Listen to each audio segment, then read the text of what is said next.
Hello everyone, मैं अरुण शर्मा एक बार फिर से स्वागत है आप लोग का मेरे चैनल ट्यूटर सर में।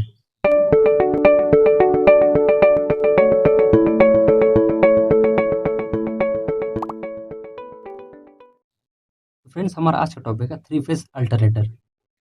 चलिए सबसे पहले इसके डेफिनेशन को समझ लेते हैं। एन अल्टरनेटर और synchronous generator is an electrical machine that converts the mechanical energy of prime mover into electrical energy. तो अल्टरनेटर या सिंक्रोनस जनरेटर एक ऐसा इलेक्ट्रिकल मशीन है जो मैकेनिकल एनर्जी को इलेक्ट्रिकल एनर्जी में सिंपली कन्वर्ट करता है। ओके, तो इसका जो जनरेटेड वोल्टेज होगा वो इसके नंबर ऑफ पोल्स और रोटेशनल स्पीड पर डिपेंड करेगा। सिंक्रोनस मशीन हमेशा सिंक्रोनस स्पीड से रन करता है। ओके, अब फ्रेंड्स, सिंक्रोनस स्पीड क्या होता है? तो स्टेटर वाइंडिंग में रोटेटिंग मैग्नेटिक फील्ड कितना रिवॉल्यूशन ऑफ स्पीड से रोटेट करता है उसको बोलते हैं सिंक्रोनस स्पीड। Okay, construction. तो स्मॉल साइज अल्टरनेटर में फील्ड वाइंडिंग और armature winding. Field winding stator में होता है और आर्मेचर वाइंडिंग रोटर में होता है।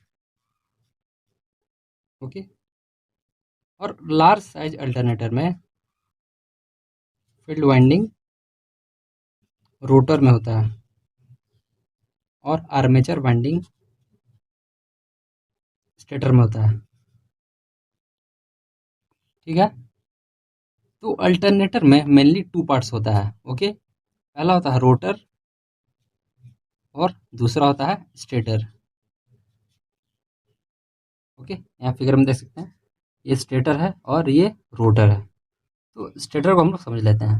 तो इसमें इस फिगर में आप देख सकते हैं यह है हमारा स्टेटर। ओके, तो स्टेटर मशीन का स्टेशनरी पार्ट होता है। ओके, स्टेशनरी मतलब स्टेटर मूव नहीं करता है। ओके, और इसमें आर्मेचर वाइंडिंग लगा होता है। ओके, यहाँ पे देख सकते हैं आप आर्मेचर वाइंडिंग लगा हुआ है। ओके, जिसमें वोल्टेज जनरेट होता है। वोल्टेज हमारा फाइनल यहीं से आउटपुट निकलता है। Okay, three phase AC output. Stator का मेन पार्ट होता है फ्रेम, स्टेटर कोर और स्टेटर वाइंडिंग। ओके, तो ये जो हमारा होल सिंक्रोनस जनरेटर है ये फ्रेम से कवर रहता है। ओके, और फिर यहाँ पे है stator core. Okay, stator core इसमें सिलिकॉन स्टील से बना हुआ होता है। ओके, जिसके ऊपर वाइंडिंग किया हुआ रहता है स्टेटर कोर के ऊपर। और फिर यह है स्टेटर वाइंडिंग। ठीक है, स्मॉल साइज का अल्टरनेटर में जो स्टेटर का फ्रेम होता है, आउटर फ्रेम, वो कास्ट आयरन का बना हुआ होता है। ओके, और लार्ज साइज का अल्टरनेटर में आउटर फ्रेम स्टील का बना हुआ होता है। तो इसमें स्टेटर का वाइंडिंग डिस्ट्रीब्यूटेड रहता है। ओके, स्लॉट्स में डिस्ट्रीब्यूटेड रहता है। नेक्स्ट है रोटर। तो रोटर मशीन का रोटेटिंग पार्ट होता है। ओके, थ्री फेज अल्टरनेटर में फील्ड वाइंडिंग रोटर पर होता है। ओके, जिससे कि मेन फील्ड फ्लक्स प्रोड्यूस होता है। ओके, तो सिंक्रोनस मशीन में दो तरह के रोटर कंस्ट्रक्शन का यूज किया जाता है। ओके, पहला होता है सेलिएंट पोल टाइप,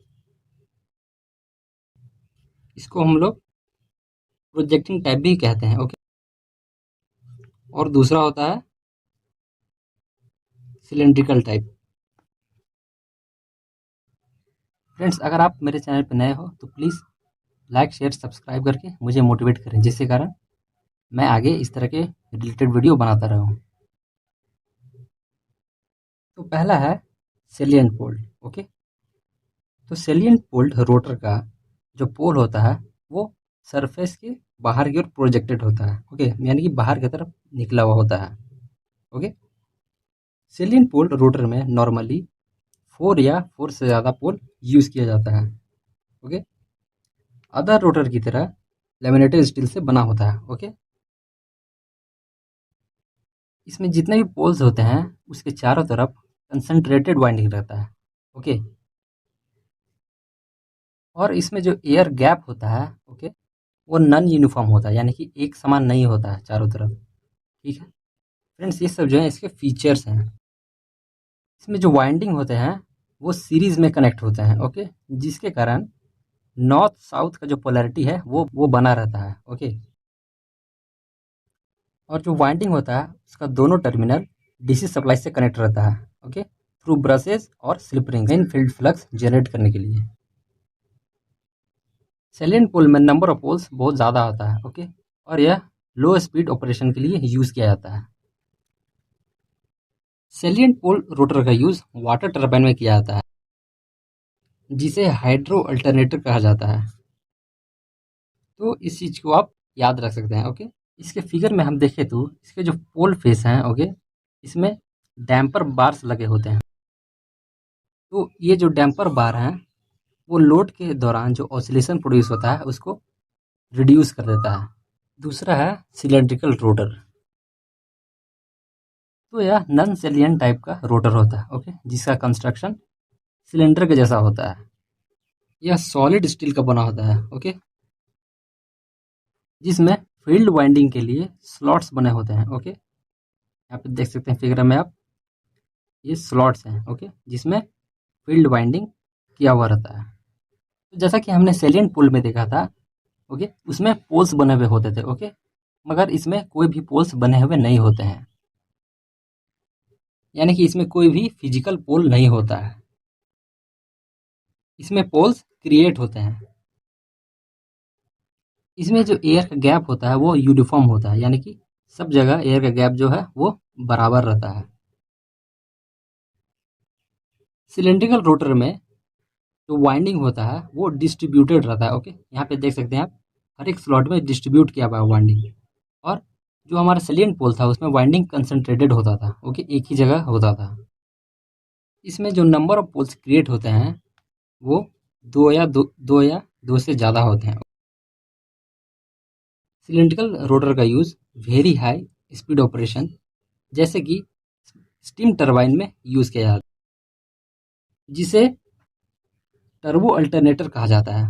ओके, इसको आप याद रखिएगा, या turbo generator. Working synchronous generator Faraday law of electromagnetic induction पर वर्क करता है। तो फैराडे लॉ के अकॉर्डिंग जब कोई करंट कैरिंग कंडक्टर को वैरिंग मैग्नेटिक फील्ड में रिलेटिव मोशन कराया जाता है, तो कंडक्टर में क्या होता है, ईएमएफ इंड्यूस होता है। ओके, तो ईएमएफ इंड्यूस दो तरह से हो सकता है। ओके, फर्स्ट कंडीशन में अगर हम लोग कंडक्टर को स्टेशनरी रखते हैं तो मैग्नेटिक फील्ड को वेरी कराना होगा। ओके, सेकंड केस में अगर हम कंडक्टर को वेरी कराते हैं और मैग्नेटिक फील्ड को स्टेशनरी रखते हैं तो ईएमएफ इंड्यूस होगा। ओके,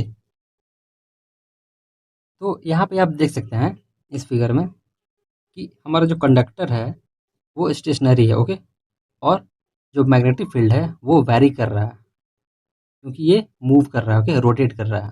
तो यहाँ पे क्वेश्चन अराइज होता है कि मैग्नेटिक फील्ड बन कैसा रहा है। ओके, तो यहाँ पे आप देख सकते हैं, यहाँ पे वाइंडिंग कोर के ऊपर किया हुआ है। ओके, जिसमें हम लोग डीसी एक्साइटेशन दे रहे हैं। ओके, तो एक्साइटेशन देने के कारण ये जो हमारा कोर है वो एक मैग्नेट बन जा रहा है। ओके, तो जब हम इसमें डीसी एक्साइटेशन देते हैं तो ये मैग्नेट की तरह वर्क करने लगता है। ओके, मैग्नेट बन जाता है और मैग्नेट रोटेट करता है तो वेरिंग मैग्नेटिक फील्ड जनरेट होने लगता है। ओके, तो इससे जो जनरेटेड फ्लक्स है वो आर्मेचर वाइंडिंग के फ्लक्स से लिंक करता है। ओके, और थ्री फेज आउटपुट जनरेट हो जाता है।